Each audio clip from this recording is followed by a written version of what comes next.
Hello everybody. So today I want to talk about calculus, the topic that is about limit. So now I want to show you how to answer. About negative 2x, we can put into positive x and negative 3x.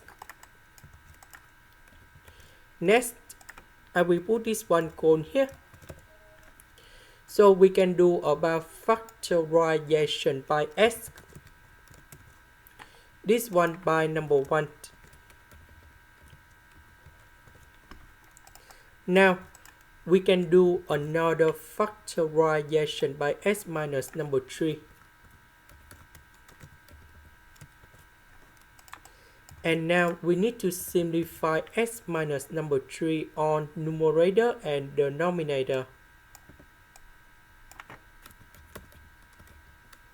And now we put number 3 cone here. And we have 1 over 4.